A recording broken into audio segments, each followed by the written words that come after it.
Hello once again, dear viewers. You're watching ERi-TV. Welcome to our news broadcast. Here are the headlines. Orota College of Medicine and Health Science graduates 269 students. Call for introducing hydroponic farming system throughout the country. Mine explosion in northern Turkey kills 40.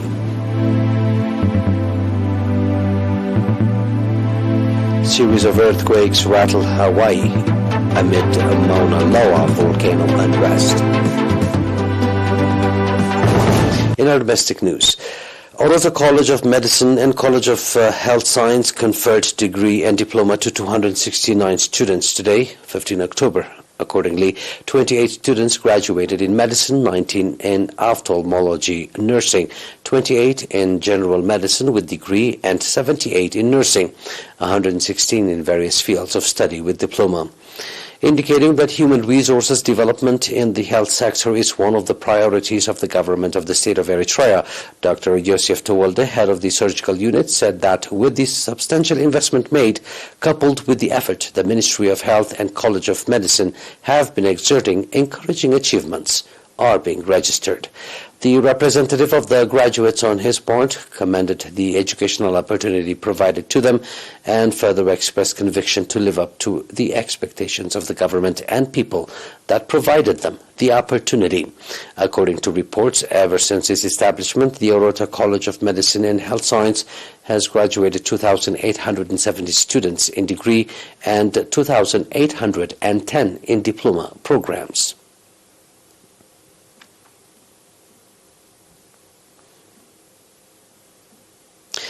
The Ministry of Agriculture called on farmers to introduce hydroponic farming system with a view to produce alternative animal feed.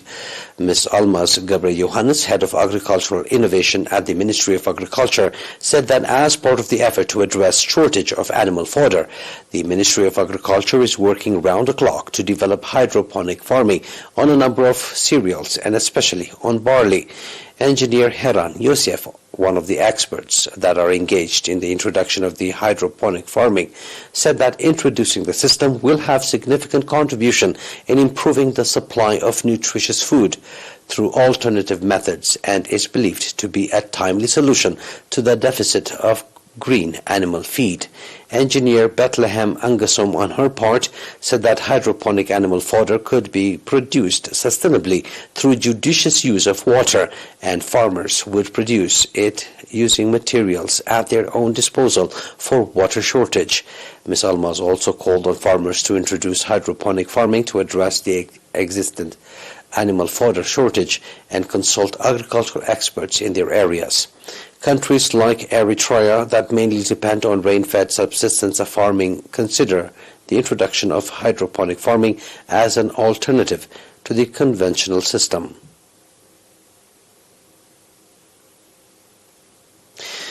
Mangrove trees that have been planted 3 years back by the Ministry of Marine Resources at the seashores of Zula and Afta for a subzone are in good condition. Mr. Salah Mohammed Jabber, head of the Ministry of Marine Resources in the subzone, said that the objective of the planting of mangrove trees on the 55 hectares of land in 2022 was to control erosion and to create conducive condition for the development of ecosystem in the area, indicating that extensive mangrove trees planting activity is being carried out in all islands at the seashores of the northern Red Sea region. Mr. Salah called on the public to reinforce participation in carrying out for the trees, pointing out the significance of mangrove trees in the development of marine resources, construction of residential houses, as well as in controlling soil erosion. Mr. Said Ali, head of administration and finance in the subzone, called for regular follow-up with a view to ensure the safety of the trees.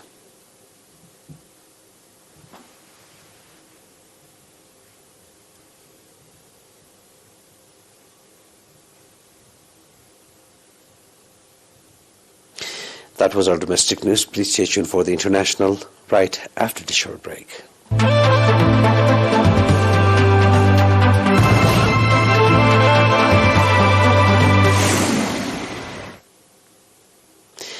An explosion inside a coal mine in northern Turkey killed at least 40 people, Turkish officials have said, whilst rescuers were trying to bring dozens of others trapped inside the mine to the surface. The blast occurred on Friday at the state-owned TTK Amarsa Mosese Modurbu mine in the Black Sea coastal province of Bartın. Interior Minister Süleyman Soylu, who traveled to Amarsa to coordinate the rescue operation, said today that 40 miners were confirmed dead, 11 were injured and hospitalized, while 58 others managed to get out of the mine on their own or were rescued unharmed. The status of one remaining miner was unclear. Energy Minister Fatih Domens, who also went to Amarsa after the blast, said a preliminary assessment indicated the explosion was likely caused by fire damp, a reference to flammable gases found in coal mines.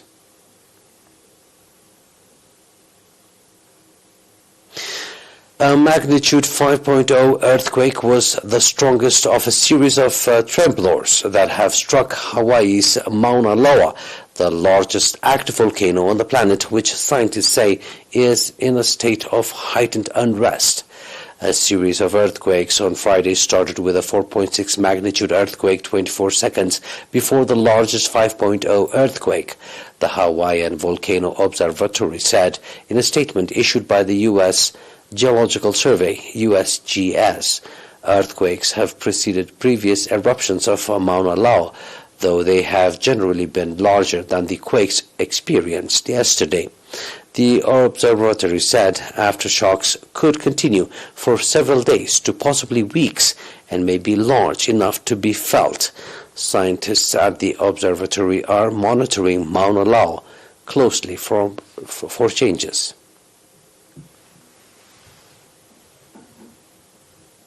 Now, a recap of tonight's headlines.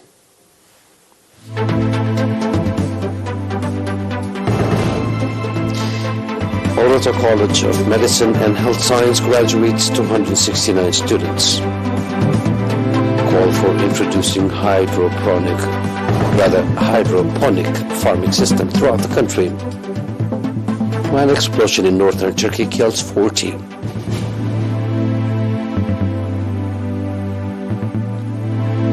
Series of earthquakes rattle Hawaii amid Mauna Loa volcano unrest.